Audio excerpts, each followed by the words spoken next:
everyone! Welcome to our YouTube channel, where stories come alive, colors explode, and every frame is pure magic. Let's dive in!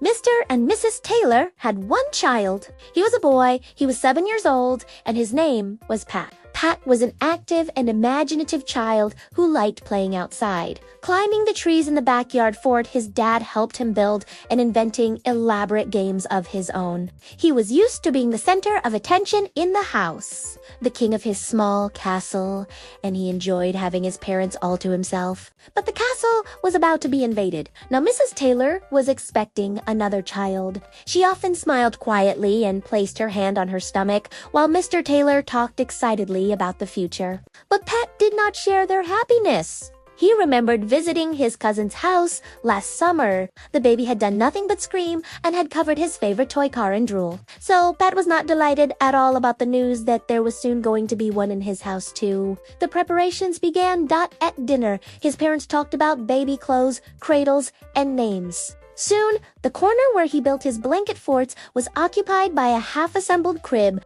A few days later, a mountain of boxers arrived. His parents spent the weekend laughing as they unpacked tiny clothes and a mobile with smiling cartoon sheep. Mr. Taylor struggled with the instructions for a new baby dresser, while Mrs. Taylor sorted clothes into neat piles. They even painted the small guest room a cheerful yellow. Pat was asked if he wanted to help paint a star on the wall. He just shook his head and went to his room. His favorite blue armchair in the living room was replaced by a rocking chair. His world was shrinking to make room for someone he hadn't even met. One evening, Mr. and Mrs. Taylor were sitting together amidst piles of baby catalogs and making plans. They talked seriously about money, rooms, and the future. "This house won't be big enough for us all when the baby comes," said Mr. Taylor finally, looking at the new baby swing, taking up half the living room. "I suppose we'll have to find a larger house and move to that." Pat had been playing outside, kicking a ball against the wall, but when he heard the word move,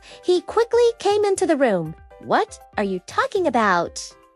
he asked, his voice a little shaky. "We were saying that we'll have to move to another house now because the new baby's coming," his mother answered gently. Pat thought for a moment, his eyes darting from the crib to the baby catalogs. His last hope of escape was just crushed. Then he sighed deeply.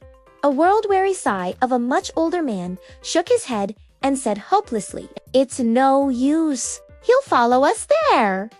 Mr. and Mrs. Taylor looked at each other. The seriousness on their faces melted away. Then they laughed.